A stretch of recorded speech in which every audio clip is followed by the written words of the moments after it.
الله ربي من كل ذنب وأتوب إليه لا حول ولا قوة إلا بالله العلي العظيم أستغفر الله ربي من كل ذنب وأتوب إليه لا حول ولا قوة إلا بالله العلي العظيم الحمد لله نحمده ونصلي ونسلم على رسوله الكريم أما بعد فأعوذ بالله من الشيطان الرجيم بسم الله الرحمن الرحيم إن الله وملائكته يصلون على النبي يا أيها الذين آمنوا صلوا عليه وسلموا تسليما اللهم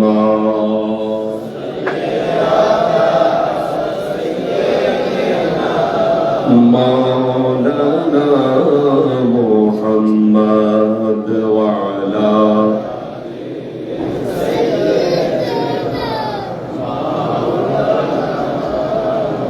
একটু জোরে মানি আওয়াজে বল আল্লাহুম্মা সাল্লি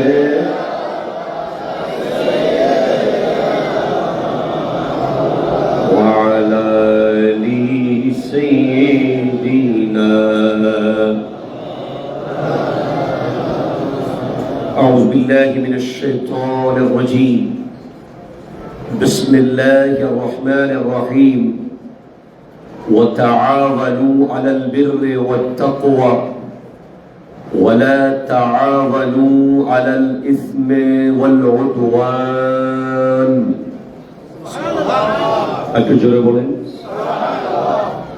صدق الله مولانا العظيم وصدق رسوله النبي الأمين المكين الكريم الرؤوف الرحيم ونحن على ذلك لمن الشاهدين والشاكرين والحمد لله رب العالمين ربي صل وسلم وبارك عليه يا عربي يا قرشي يا هاشمي يا لكبي يا مكي يا مدني يا مطلبي সকলে একবার ইমানি আওয়াজে বলেন ইয়া রাসূলুল্লাহ আর একবার মুহাব্বতে বলেন ইয়া হাবিবাল্লাহ ইয়া নবী আল্লাহ ইয়া নূর আল্লাহ ইয়া রাহমাতাল লিল আলামিন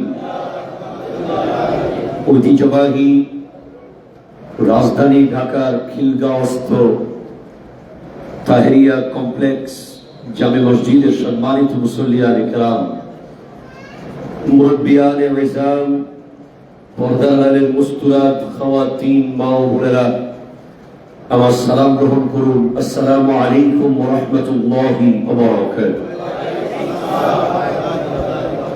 রব্বুল আলামিনের আলিশান দরবারে লক্ষ কোটি শুকরিয়া আদায় করছি যে দেশের এই ক্রান্তি লগ্নে যখন বন্যা প্লাবন বিভিন্ন অঞ্চলকে ডুবিয়ে ফেলেছে এবং আরো অন্যান্য বিভিন্ন রাজনৈতিক সংকট আন্দোলন বিভিন্ন কিছু দেখা যাচ্ছে, ঠিক সেই সময় আল্লাহ আমাদেরকে সবকিছু থেকে দূরে রেখে সুস্থতার সাথে মসজিদে আসার সুযোগ দিয়েছেন।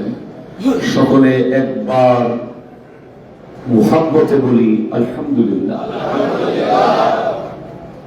আজ আমরা এমন একটা সময়ে জুমার মিম্বরে দাঁড়িয়েছি, যখন মুসলমানের ছেলে একজন খ্রিস্টান প্লেয়ারকে আব্বা ডাকে। ঠিক কিনা জোরে কথা বলেন? আপনারা দেখেছেন একজন খেলোয়াড়কে বলছে উনি নাকি তার আব্বা। সাংবাদিক বলছে, ভাই আপনি কি আপনার নিজের জন্মদাতা পিতার চেয়েও ওই খেলোয়াড়কে বেশি ভালোবাসেন? সে বলছে হ্যাঁ। মানে প্রজন্ম 1 ইঞ্চি একটা পা, গিরার নিচের যে পায়ের অংশ, এটাই তো সবকিছু। তার উপরের বাকি অংশের তেমন কোনো মূল্য নাই। ওই পাটা নাকি ইন্স্যুরেন্স করা। তো এই পায়ের ভেলকিবাজিতে যখন প্রজন্ম তাকে বাপ ডাকা শুরু করেছে, তখন বুঝতে দেরি হচ্ছে না দাজ্জাল কেমন হবে। ঠিক কিনা কথা জোরে বলেন? দাজ্জাল এর ফিতনা থেকে আমার নবী পানা চাইতে বলেছেন এবং সব সময় 5 ওয়াক্ত নামাজে দোয়া করতে বলেছেন যেন আল্লাহ আমাদেরকে দাজ্জালের ফিতনা থেকে বাঁচায়। সূরা কাহাফ পড়তে বলেছেন প্রতি শুক্রবারে দাজ্জালের ফিতনা থেকে বাঁচার জন্য। তাহলে আপনি বুঝতে পারেন সামান্য একটা পায়ের ভেলকিবাজিতে এক যুবক বলছে মেসি নাকি মুসা হয়ে এসেছে, নবীর সাথে তুলনা। আর একজন বলছে সে নাকি তার আব্বা। বাংলাদেশ দল সেখানে নাই, অথচ বাংলাদেশের সবচেয়ে বেশি মৃত্যু তাদের প্রেমে। তাহলে এই হলো খেলা, যে খেলা প্রজন্মকে আস্তে আস্তে ভয়ঙ্কর থেকে ভয়ঙ্কর আসক্তির দিকে নিচ্ছে। এই খেলার ভিতর দিয়ে একদিন দাজ্জাল চলে আসবে, তখন আর তাকে ট্যাকেল দেওয়া আমাদের মতো কোটি কোটি আলেমও যদি বলে, প্রজন্মের মনে হবে আমরা ভুল বলছি। এজন্য স্রোতের বিপরীতে গিয়ে আমি এখনো পর্যন্ত বিরোধিতা করেই যাচ্ছি। কোরআন বলছে ওয়াতাআওয়ানু আলাল বিররি ওয়াত তাকওয়া, তোমরা নেক কাজের ক্ষেত্রে একে অপরের সহযোগিতা করো। আরো জোরে বলুন, ওয়ালা তাআওয়ানু আলাল ইসমি ওয়াল উদওয়ান, তোমরা গুনার কাজে এবং সীমা লঙ্ঘনের কাজে, গুনার কাজে এবং সীমা লঙ্ঘনের কাজে একে অপরকে সহযোগিতা করিও না। আমি যদি পুরো বাংলাদেশের যুবকদের মন নিতে চাই, 2 মিনিট যদি বলে দিই হ্যাঁ দেখো ফুটবল, ঠিক কিনা বলেন তো?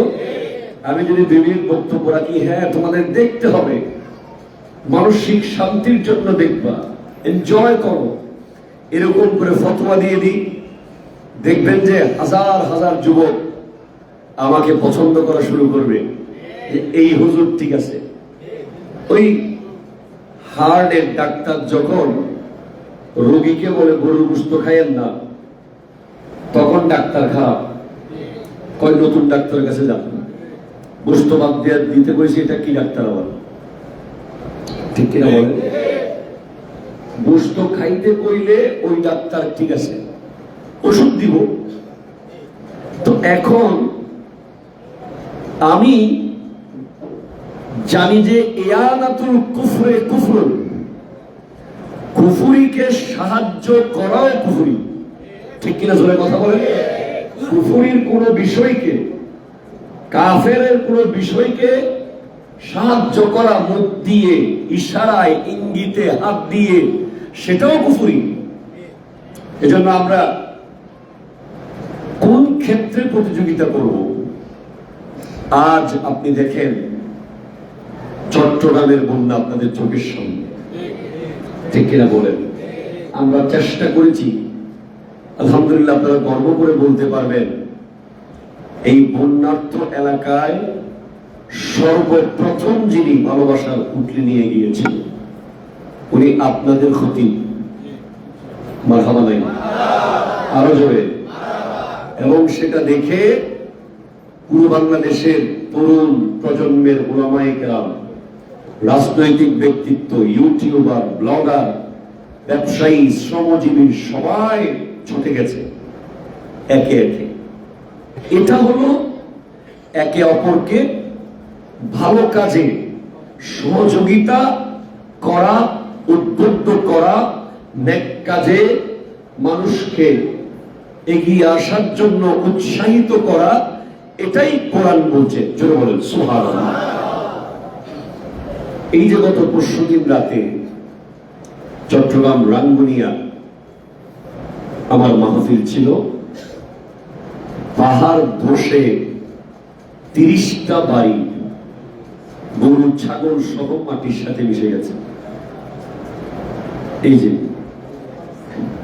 তারপরে একটা নারী মাটির ভিতরে একদম শেষ হয়ে গেছে, পাহাড় হঠাৎ পড়ে গেছে, পাহাড়ের পাদদেশে ওদের ঘর। ওখানে আমার মাহফিল ছিল।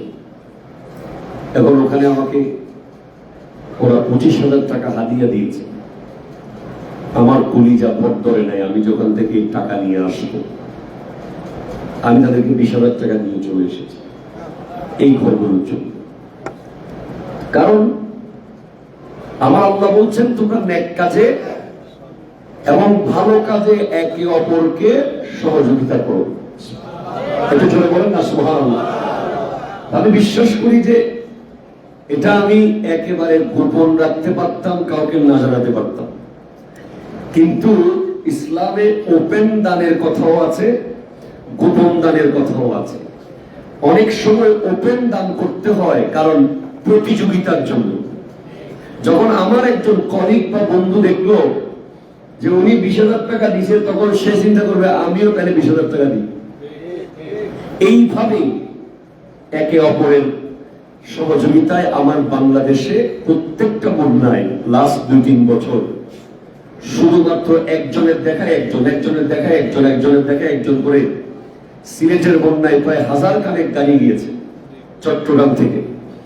ফেনীর বন্যায় হাজার হাজার গাড়ি চট্টগ্রাম থেকে। এবং চট্টগ্রামেও আমি একটা লিস্ট দেখেছি, ফেনী থেকে প্রায় 200-র উপরে সংগঠন খাবার দাবার নিয়ে গেছে। এইবারের বন্যা যেটা চট্টগ্রামে হয়েছে, এটার ক্ষতিপূরণ সরকার যদি 500 কোটি টাকাও বাজেট করে আমার মনে হয় সমাধান করতে পারবে না। হাজার হাজার ঘর কমপ্লিট মাটির সাথে মিশানো। একটা মানুষ, আমার ভিডিওটা আপনারা দেখলে পাবেন, তার 1.5 টন ধান, এই ধানগুলো চাষ করে রেডি করে ঘরে আনতে কত কষ্ট হয়েছে একটু ভেবে দেখেন। 1.5 টন ধান কমপ্লিট ঘর করে, গুদাম ঘর, ধান সহ মাটির নিচে ঢুকে গেছে। আর এমন বন্যা হয়েছে যে আমার ঘরে পানি উঠলে আপনার ঘরে নিয়ে রাখবো, এই সুযোগটা ছিল না। পুরো 20 থেকে 30 কিলোমিটার শুধু পানি চারিদিকে, একদম সাগরের সাথে লেভেল। এমন হয়েছে যে লাশ ভাসিয়ে দিতে হয়েছে। মারা গেছে, আপনারা মিডিয়ায় দেখেছেন, লাশ কোনো কেউ জায়গা দেয় নাই এমন না, কবর পোড়ার জায়গা নাই যে, শেষে এই লাশ ভাসিয়ে দিতে হয়েছে। আল্লাহ জানে এই লাশ কোথাও দাফন হয়েছে কিনা। তো এই যদি হয় দুনিয়া, আমি এই ভাসানো লাশ দেখে আমার ভিতরে একটা জিনিস আসলে আমার সাথেও হতে পারে। গোটা পৃথিবী ডুবে যাবে, এটা তো কিতাবে আছে। আমরা কোন পৃথিবী নিয়ে এত অহংকার, এত বাহাদুরি, এত জমিদারি, এত ভাবসাব দেখাচ্ছি, যেখানে পৃথিবীটাই সাগরের উপরে একটা জাহাজের মতো ভাসতেছে। আল্লাহ শুধু পানিগুলো তুলে দেবেন উপরে। এই লাশ দেখার পরেও যদি আমাদের প্রজন্মের উন্মাদনা বন্ধ না হয়, আমাদের মুরব্বীদের অহংকার বন্ধ না হয়, আমাদের বাবা চাচাদের জায়গা নিয়ে ঠেলাঠেলি যদি বন্ধ না হয়, আমাদের অফিসারদের সুদ ঘুষের লেনদেন যদি বন্ধ না হয়, আমাদের বড় বড় রাজা বাদশাদের জুলুম অত্যাচার যদি বন্ধ না হয়, আমাদের মধ্যে আল্লাহর ভয় যদি না আসে, এই লাশ বেশি যেতে দেখার পরেও আমার মনে হয় না আর পৃথিবীর কোনো কিছু আমাদেরকে পরিবর্তন করতে পারবে। যেখানে কবরের মাটি পাওয়ার জন্য নসিব লাগে, ঠিক কিনা জোরে কথা বলেন না? কবরে যে আপনি সহি সালামতে যাবেন এটাও ভাগ্যের ব্যাপার। বাংলাদেশে অনেক কবরস্থান আছে যেখানে মাটি খুললে পানি উঠে, মাটি খুললে পানি উঠে। একজন ব্লগার নিয়মিত দেখায়, সম্ভবত আজিমপুরে সে কবর ঘুরে, বলে দেখেন, মানুষকে দেখায় এখানে আসতেছে অমুক, এই যে করতেছি অমুক আসতেছে আর সম্মুখের হাত পাওয়া যাচ্ছে। কথা বলে অনেক জায়গায় এমন দেখা গেছে এই জায়গায় করে পানি উঠে যায়, আরেক জায়গায় করে পানি উঠে যায়, আরেক জায়গায় করে পানি উঠে যায়।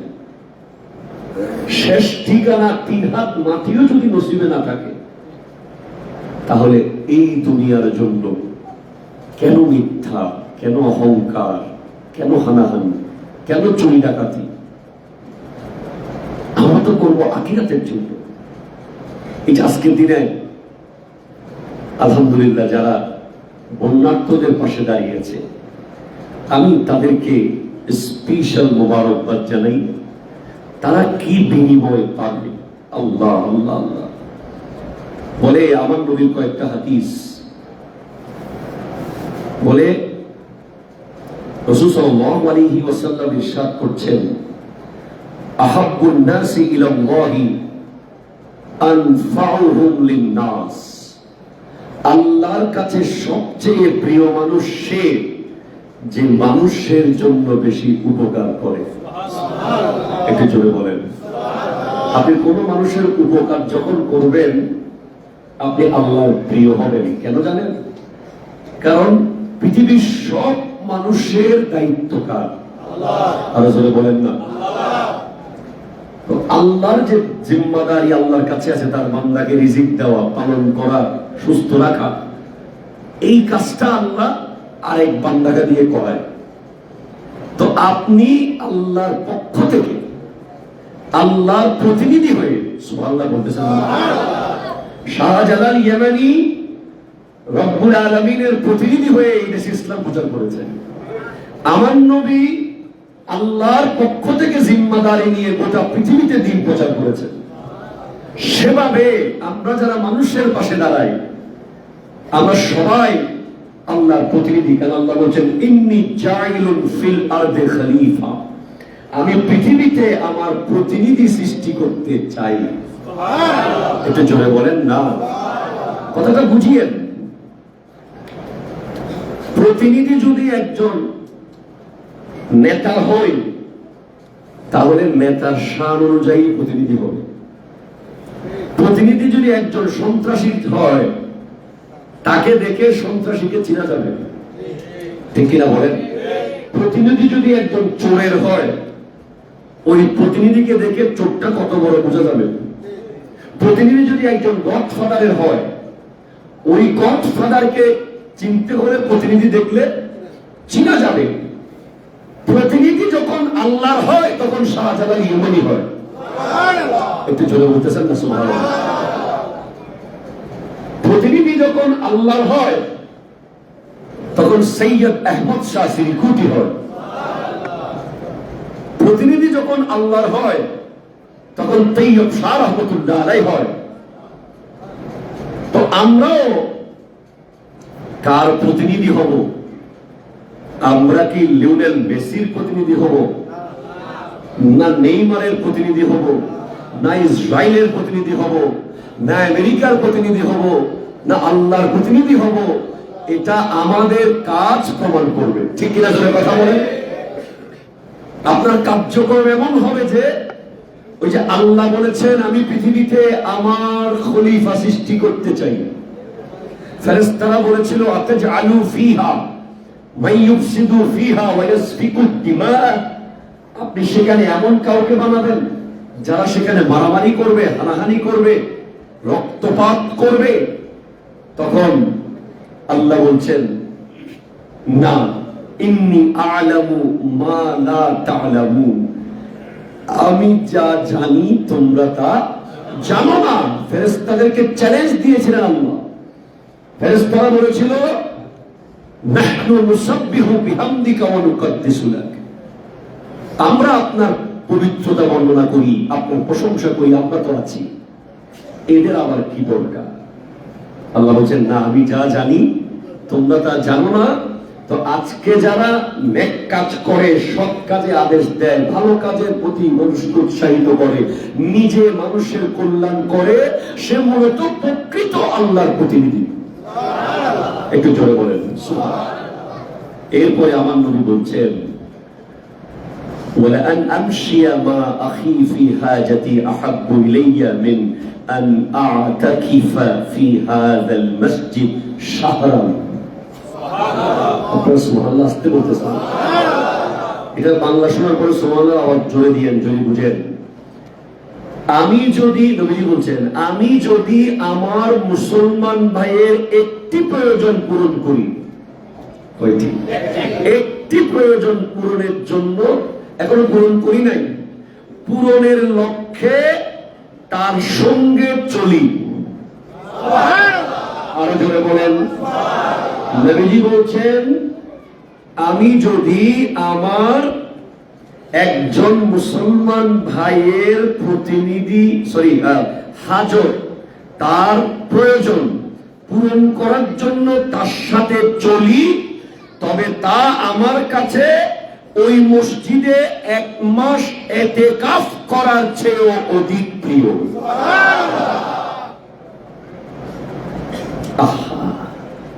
ইসলাম কি শুনে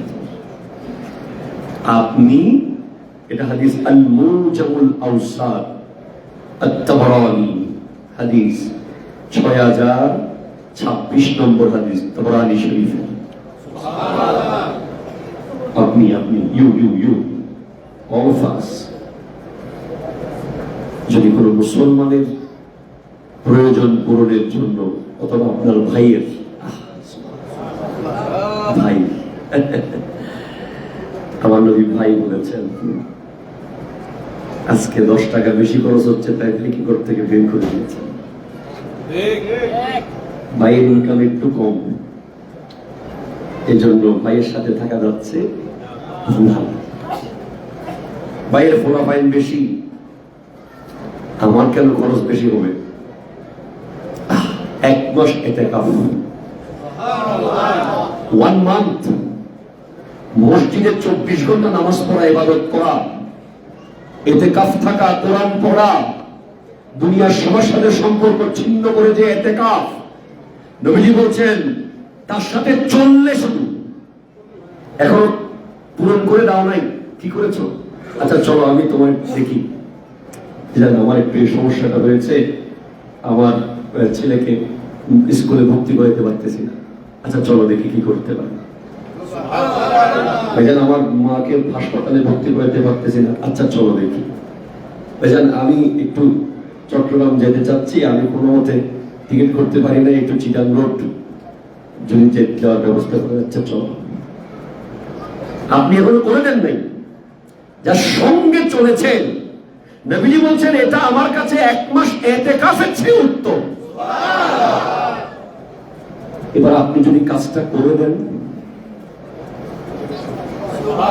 আপনি গौर नहीं किया, सुभान जोर से नहीं कहा, আপনি শুধু সাথে গেছেন 1 মাস ইতিকাফ, আহা চেয়ে অধিক প্রিয় কাজ করেছেন। আর যদি আপনি তার কাজটা করে দেন, আমি আপনাকে সবসময় বলি কোরআন হাদিসের নিয়ম হচ্ছে রোল নম্বর 3 এর কথা বলা। রোল নম্বর 1 আপনি বুঝে নেবেন। আমার নবীজি বলছেন ফজরের 2 রাকাত সুন্নাতের মূল্য আসমান জমিনের মাঝখানে যত জায়গা আছে অত পরিমাণ সওয়াব। ফরজের মূল্য কি আপনি বুঝে নেন। সুবহানাল্লাহ। আমার নবী বলছেন শহীদরা জিন্দা। কোরআন বলছে ওয়ালা তাকুলু লিমান ইউকতালু ফি সাবিলিল্লাহি আমওয়াত বাল আহইয়া। তো শহীদদের র‍্যাঙ্ক হলো 3 নম্বরে কোরআন অনুযায়ী। প্রথম র‍্যাঙ্ক নবী, দ্বিতীয় সিদ্দিক, তৃতীয় শহীদ। তার রোল নম্বর 3 যদি কবরে জিন্দা হয়, রোল নম্বর 1 আরো জোরে বলতেছেন না? সেভাবে এটা ইসলামের একটা সৌন্দর্য, কোরআন হাদিসের একটা সৌন্দর্য। আপনি সাথে গেলে এই সওয়াব, করে দিলে কি সওয়াব। বাইকে করে নিয়ে গেলে এই সওয়াব, টিকেটটা কেটে দিলে কি সওয়াব। এটা জোরে বলেন না সুবহানাল্লাহ।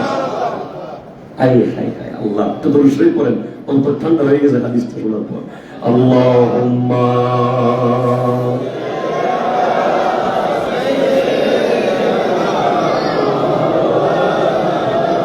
ওয়া আলা আলি সাইয়্যিদিনা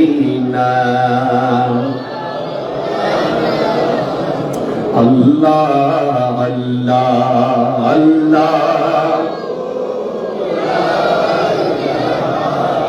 আল্লাহ আল্লাহ আল্লাহ।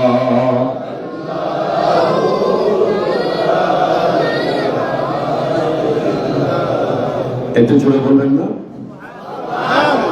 যে আমলটা বর্তমানে সবচেয়ে কমে গেছে, তাহলে এগুলো নিয়ে ওয়াজ তেমন কেউ করেও না।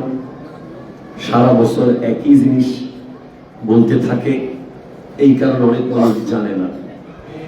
বর্তমানে দেখবেন যে রাস্তায় একটা মানুষ অসহায় পড়ে আছে, আপনি বলছেন ভাই আমার কি দরকার, ঠিক কিনা বলেন? আপনি দেখবেন যে একটা মানুষ হাসপাতালে ডাক্তারের সিরিয়াল কোনো মতে পাচ্ছে না, আপনি একটু কথা বললে পেয়ে যাবেন, আপনি বলছেন আরে আমার কি দরকার। আপনার পাশের পাশে একজন প্রেগন্যান্ট রোগী, রাত্রে তার পেইন উঠেছে, আপনার গাড়ি আছে, আপনি আপনার গাড়িতে করে চাইলে একটু হাসপাতালে দিয়ে আসতে পারেন, তারা গাড়ি পাচ্ছে না, আপনি মনে মনে বলছেন আমার কি দরকার। আপনার আশেপাশে আগুন লেগেছে, ফায়ার সার্ভিস আসতেছে, আপনি দেখতেছেন কিন্তু আপনি মোবাইলে ভিডিও করতেছেন, আমি আইডিটা রিচ বাড়াই, ঠিক কিনা সঙ্গে কথা বলেন। আপনি বলছেন আমার কি দরকার।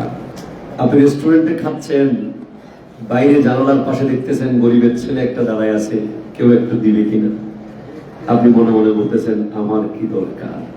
এ আমার কি দরকার মানে এ আমার কি দরকার শব্দটার কারণে, বাক্যটার কারণে আজকে কোটি কোটি ইতিকাফের সওয়াব থেকে আমরা বঞ্চিত হচ্ছি, ঠিক কিনা জোরে কথা বলেন। আমি বলতে পারতাম আমার কি দরকার, আমি এমপিও না, আমি মন্ত্রীও না, আমি মেয়রও না, আমি আমার বাড়ি বাঁশখালীও না, আমার বাড়ি রাউজান, আমার বাড়ি থেকে বাঁশখালী প্রায় 60 কিলো দূরে, কিন্তু আমি আমার কি দরকার বলতে পারি না, যেহেতু আমি সেই ওয়াজ মানুষকে করি। এবং কিয়ামতের মাঠে যিনি ওয়াজ করে উনি যদি আমল না করে, তাকে কেচি দিয়ে জিহ্বা কেটে ফেলা হবে। তা আমি নিজে করার পরেই আপনাদেরকে ওয়াজ করতেছি। এই ওয়াজ আমি আগে আজ গত 8 বছরের এই জুমায় করি নাই, আগেও সারা জিন্দেগি ইনশাআল্লাহ আলহামদুলিল্লাহ যখন থেকে বুঝ হয়েছে মানুষের জন্য করেছি, মানুষ দোয়া করেছে, এখন আরো বেশি করছি। নেশার মতো হয়ে গেছে, নেশার মতো। একটা মানুষ সকাল 8টা থেকে বিকাল 5টা পর্যন্ত চাকরি করার পর, শিক্ষকতার মতো কঠিন পেশা, ব্রেইনের কাজ, এরপরে গাড়ি নিয়ে ডিরেক্ট বন্যার্থদের কাছে গিয়ে সেখান থেকে রাত্রে আবার ওয়াজে গিয়ে রাতে 3টা বাজে এসে সকালে আবার ক্লাসে যাওয়া, এরকম 3 লাগাতার হয়েছে। তো বিনিময় কে দিবে? আল্লাহ। আমি তো রমজানে ইতিকাফ থাকতে পারি নাই, আমার কাজ ছিল, আমি দেশের বাইরে উমরায় গিয়েছিলাম, সেখানে যা করেছি। কিন্তু অনেকেই আমরা ইতিকাফ থাকতে পারি না, চাকরি থাকে, দায়িত্ব থাকে। তো ইসলাম কোনো না কোনো ভাবে আপনাকে কাজ করিয়ে দেবে সহজে। আপনি মসজিদে এসে এতেকাফ থাকতে পারেন নাই, আপনি একজন অসহায় মুসলমানের হাত ধরে তার সাথে একটু চলেন তার সমস্যা সমাধানে, আপনাকে আল্লাহ 3 দিন না 10 দিন না 1 মাস এতেকাফের সওয়াব দিয়ে দেবে। তাহলে আজকে থেকে করবো একটু হাত তুলেন। কি চিনলে করবেন? যে আত্মীয় হলে, ব্যবসায়িক পার্টনার হলে, কলিগ হলে, কি হলে করবেন? মানুষ হলে বলেন, কি হলে? মানুষ হলে করবো। এই যে গাউসিয়া কমিটি বাংলাদেশ, আপনার নাম শুনেছেন, বাংলাদেশের শ্রেষ্ঠ একটা মানব সংগঠন, মানবতার সংগঠন। হিন্দুল্লাসও সৎকার করেছে, বৌদ্ধল্লাসও তাদের মতো করে করেছে, খ্রিস্টানের লাশও কানে নিয়েছে, মানুষ হিসেবে করেছে, বিনিময় আল্লাহ দিয়ে দিল। কোভিড-19 সময় 1 টাকা দেয় নাই, যেখানে অন্যান্য সংগঠন একটা লাশ দাফন করতে 1 লাখ 2 লাখ 5 লাখ পর্যন্ত 10 লাখ পর্যন্ত নিয়েছে ব্যক্তি অনুযায়ী। গাউসিয়া কমিটি 4 আনা নেয় নাই, সম্পূর্ণ ফ্রিতে স্বেচ্ছাসেবক হয়ে কাজ করেছে, বিনিময়ে তারা কবরে গেলে সুবহানাল্লাহ জোরে বলেন। এবার আমার নবী ইরশাদ করতে লাগলেন, মান নাফাসা আন মুমিনিন কুরবাতান মিন কুরাবিদ দুনিয়া নাফাসাল্লাহু আনহু কুরবাতান মিন কুরাবি ইয়াউমিল কিয়ামাহ। যে ব্যক্তি কোন মুমিনের একটি দুঃখ দূর করবে, সুবহানাল্লাহ, আরো জোরে, এটার ব্যাখ্যা আরো আরো ডিপ।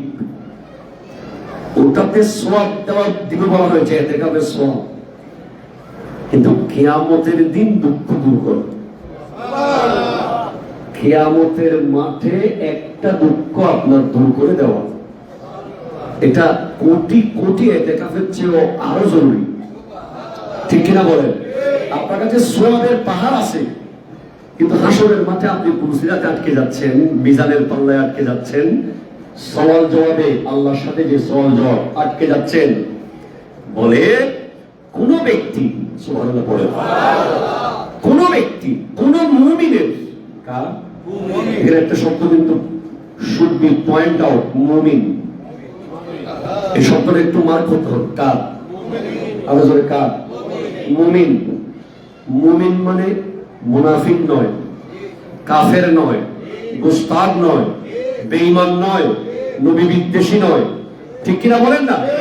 মুমিন যাকে আপনার ইমানদার মনে হবে, নেককার মনে হবে, আশিকে রাসূল মনে হবে, আশিকে ওলি মনে হবে, আশিকে আওলাদ রাসূল মনে হবে, আশিকে আহলে বাইত রাসূল মনে হবে, আশিকে আসহাবে রাসূল মনে হবে। মুমিন যাকে মনে হবে, তার একটা দুঃখ যদি আপনি দূর করেন, কিয়ামতের দিন আল্লাহ আপনার একটা দুঃখ দূর করে দেবে।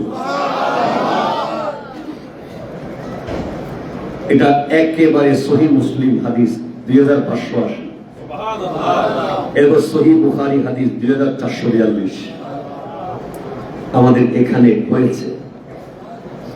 আমরা এই কমপ্লেক্স পবিত্র কোরবানের সময় নিজেদের গরু কেনার আগে যে সমস্ত পীর ভাইয়েরা কোরবানি করার তৌফিক রাখে না, তাদের পশুটা আগে নিশ্চিত করেছি বহু বছর ধরে।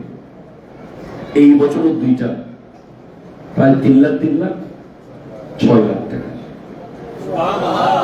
এগুলো এক টুকরা গোশত যারা টাকা দিচ্ছে তাদের ঘরে যায় নাই, এগুলো পিস পিস করে প্যাকিং করে অত্যন্ত সম্মানের সাথে, আদবের সাথে, মুহাব্বতের হাদিয়া যারা কোরবানি করতে পারে নাই তাদের ঘরে পৌঁছে দেওয়া হয়েছে। আপনি চিন্তা করতে পারেন কত হাজার কোটি টাকা দিলে হাসরের মাঠে একটা দুঃখ দূর করতে পারবেন। যদি হাসরের মাঠ থেকে কেউ ঘুরে আসে, তখন সে বলবে যে ভাইজান আমার টাকার সমস্ত জায়গা লিখে দিলাম, আমার হাসরের মাঠে এই জায়গা থেকে উদ্ধার করার ব্যবস্থা করেন। এটা হাসরের মাঠ দেখি নাই বলে উপলব্ধি করতে পারি নাই।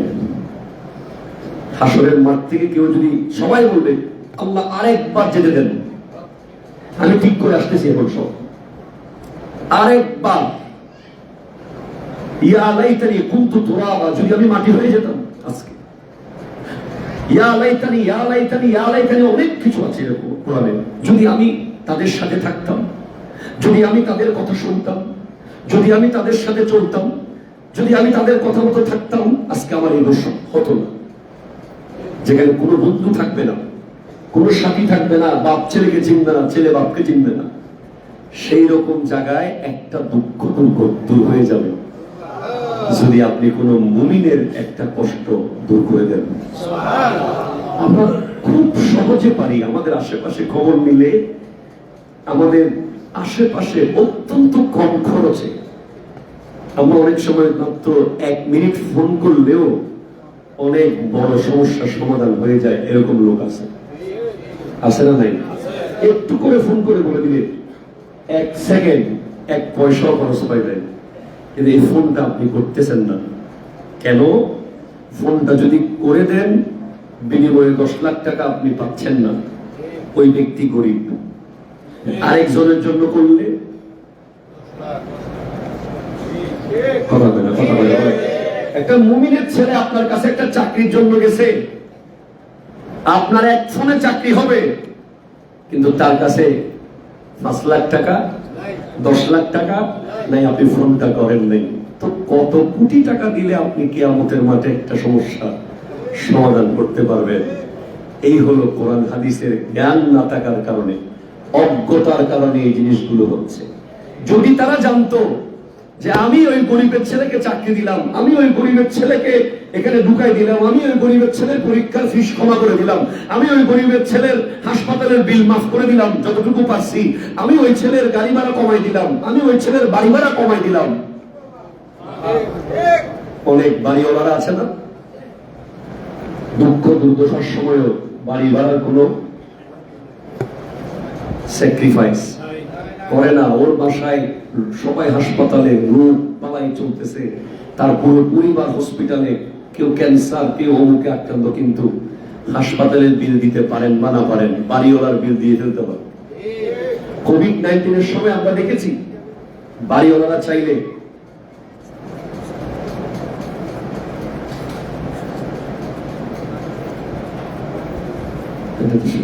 সময় শেষ হয়ে গেছে।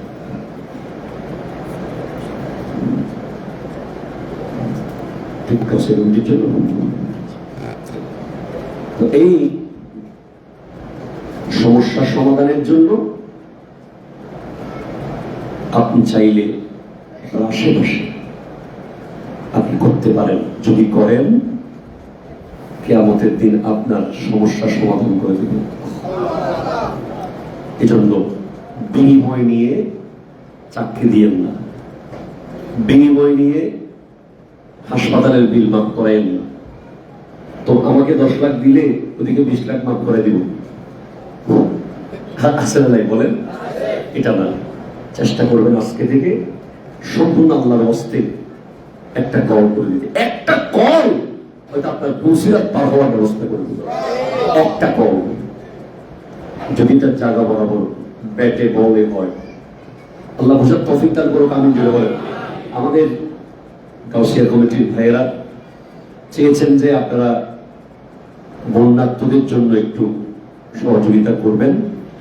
তো আমি ডিরেক্ট নাম ধরে আর বলছি না, আপনারা একটু কষ্ট করে যে যা পারেন আপনারা একটু সহযোগিতার হাত বাড়ান। আমাদের এখান থেকে একটা টিম যাওয়া দরকার। আমি তো নিজে গিয়েছি, আপনাদের সকলের পক্ষ থেকে একটা টিম যাওয়া দরকার।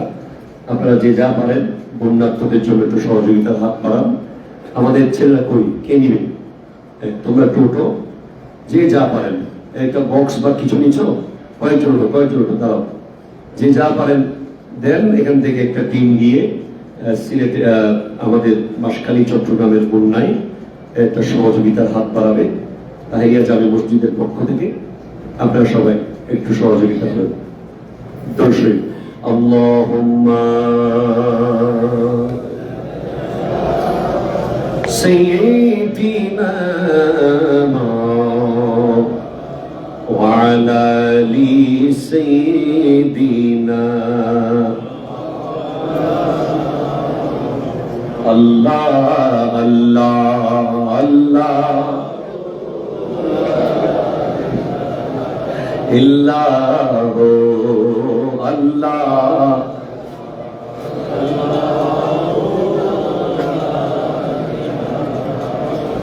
আপনাদের যাদের মসজিদের দান বাক্সে যে টাকাটা আপনারা দেন, ওটা দেওয়ার পরে যদি অতিরিক্ত থাকে তাহলে বন্যার জন্য দেন। আমরা দেখি যে যেদিন আমরা অন্য কিছুর জন্য চাই সেদিন আপনারা মসজিদের দান বাক্সে আর দেন না। এটা মসজিদেরটা আলাদা দিবেন, বন্যাটা আলাদা দিবেন। আল্লাহ বুঝার তৌফিক দান করুন। সবাই একটু সহযোগিতা করেন। মসজিদের জন্য যেটা আপনি বাসা থেকে নিয়োগ করে এসেছেন ওটা মসজিদের জন্য রাখবেন। আর যেটা অতিরিক্ত যদি থাকে, সহযোগিতা করার সুযোগ থাকে, এটা বাধ্যবাধকতা নয়, যে যা পারি। আমাদের এখানে বাঁশখালীতে আমরা 100 কোটি টাকা নিয়ে গেলেও সমস্যা সমাধান করার সুযোগ, এত ক্ষতি হয়েছে। শুধু আমরা একটু গিয়েছিলাম, আমরা তাদেরকে দেখতে গিয়েছি তাহিয়া জামে মসজিদের মুসল্লিদের পক্ষ থেকে, এটাই অনেক বড় ব্যাপার। আল্লাহ তৌফিক দান করুন। আপনারা যে যা পারেন হাত বাড়ান। তো আজকের আলোচনা থেকে আমরা যা জানলাম, আজকে থেকে আমরা কোন মানুষের সহযোগিতার জন্য আপ্রাণ চেষ্টা করব ইনশাআল্লাহ। এবং যদি সেটা সাধারণ কোনো মানুষও হয়, আমরা এতেকাফের সওয়াব পাবো। আর যদি কোনো মুমিন হয়, তাহলে কিয়ামতের মাঠে আমাদের বড় বড় সমস্যার সমাধান এখান থেকে পেয়ে যাব। আল্লাহ আমাদেরকে এগুলো বুঝার তৌফিক দান করুন। ভবিষ্যতে আমাদেরকে এগুলো আরো বেশি বেশি আমল করার তৌফিক দান করুন। ওমা তৌফিকি ইল্লা বিল্লাহ ওয়া আখিরু দাওয়ানা আনিল হামদুলিল্লাহি রাব্বিল আলামিন। আসসালামু আলাইকুম ওয়া রাহমাতুল্লাহি ওয়া বারাকাতুহু।